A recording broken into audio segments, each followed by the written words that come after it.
Hey guys, Dash Zach here, back with another review, this time of the ATK Z1 Ultra. If you're wondering, yes, I'm wearing Christmas pajamas, and they did match my wife and kids, and no, not ashamed of it. Anyway, when I saw this mouse coming out, I was excited because ATK has brought us some really good mice like the X1 and the F1, and this is an ergo in the same size range as the DeathAdder V3 Hyperspeed and the EC2, my favorite size Zowie ergo. So did this live up to the hype? Let's check it out.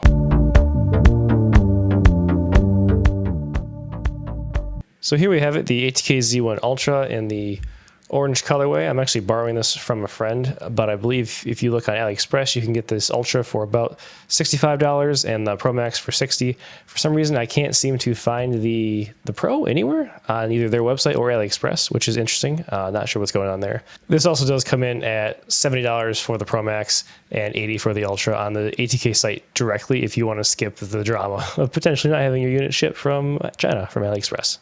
I did want to hop in real quick to the differences between those versions, just so you're informed on which one you might want to get. So taking a look here, there's the Pro, which again can't find, which would have been my value suggestion with the smaller battery there, which is one of the few differences here. There's the 3950 to the 3950 Ultra transition you get with the Z1 Ultra, and you can also get the orange colorway, which is why my friend and I both went for the Ultra, because orange is awesome. Black and white, in my opinion, kind of boring, but if given the options, go white.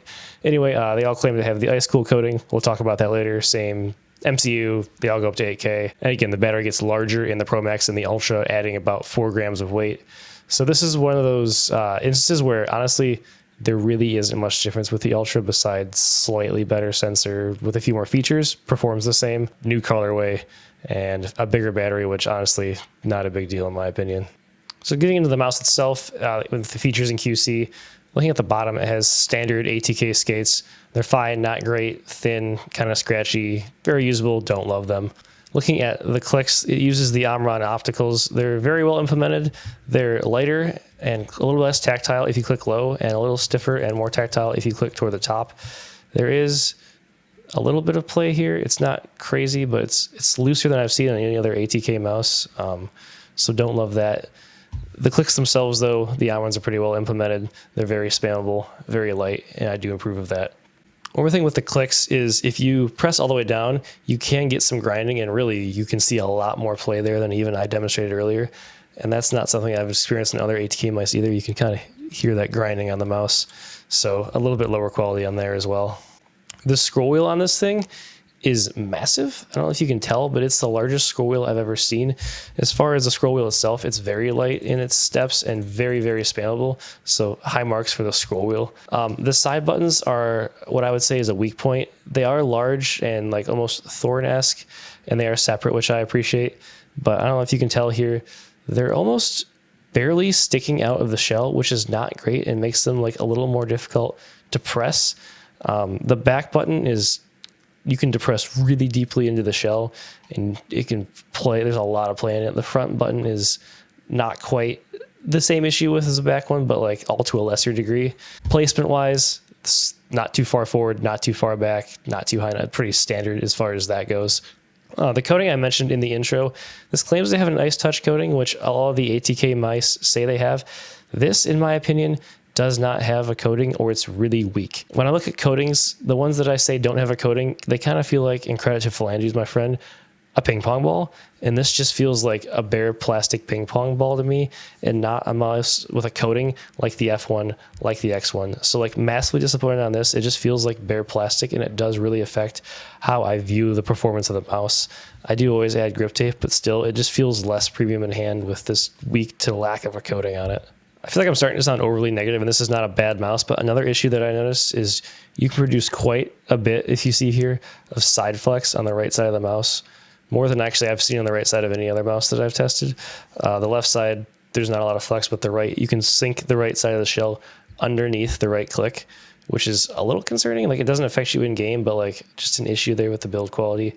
No creaking to be noted otherwise, though. We'll go ahead and do a sound test now. This is M1 and M2 spamming the Omron opticals. Very spammable, no issues with these at all. Scroll wheel, very, very light, and middle mouse click. And then the side buttons. Also very spammable, which I didn't really talk about that. They do function well, but again, they have those drawbacks that I mentioned earlier. Just grabbing a quick weight here on the ATK Z1. We have that coming in at 57.3 grams. This is the Ultra, completely stock, which is actually spot on for what they advertised, so not bad. I also found the narrowest grip width on this mouse to be a little bit further forward of center, and that came in just under 58 millimeters. But there were points just behind that that were as high as 59 millimeters. As far as the shape of this mouse, when I first saw it announced, I was like, whoa, this is ATK's version of the EC2. I'm gonna love this mouse.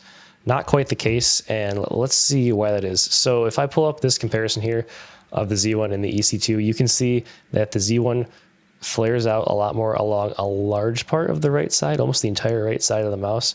And it also doesn't quite match up on the back left as well. And there are other slight shape differences. You can see the hump is much more prevalent, and it fills your hand out a little bit more on the Z1. And they do really just feel like distinct mice. Beside that, there's also the DeathAdder V3 Hyperspeed, which is very similar in the range of size that this comes into. You can see they're all within 1 millimeter of each other. And this is only 2 grams heavier than the DeathAdder V3 Hyperspeed. Again, Z1 matches the back hump, sort of, but stays much, much taller on the front. There are other shape differences as well. The right side, again, the right side on this mouse just feels it flares out far, and it feels like a little bit too much for me. I don't have a Hyperspeed on me, but I'll do a shape comparison of the DeathAdder V3 Pro itself later. So a couple quick shape comparisons I'm going to do. I don't have a ton of ergos as like a sort of certified ergo hater. Maybe not.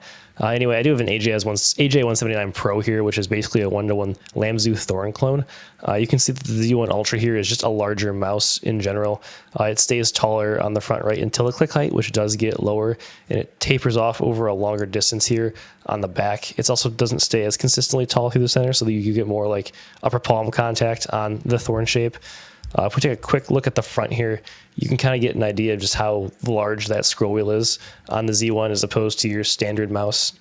But you do see the click height is higher on the Thorn shape across the board. Taking a look at the side here, you do see, interestingly enough, the opposite of what you saw on the other side, where we're taller here on the left side of the mouse for the Thorn shape. And we kind of tapered down more quickly here on the front of the Z1. I wish I had a DeathAdder V3 Hyperspeed to compare because they're so close in shape, but I don't. So this is a Viper V3 Pro, which is just a longer mouse by at least 3 millimeters, I believe. You can see that it's more like sloped down like this as opposed to how this stays taller. But the DeathAdder does have a unique aspect where this part right here is a nice comfort groove, and then it does flare back up to give you support, even though the height isn't quite as tall as it is here on the Z1. Taking a look at the front of the mice, the click height just remains a little bit higher on the DeathAdder. You find that there is a low click height here on the Z1 Ultra, the Z1 4 in ergo. If you take a look at this side here, I really like Razer's side buttons, even though they're not separated because they cover such a large surface area. So honestly, for an ergo, the side buttons on this could be larger amongst the other complaints that I had for them.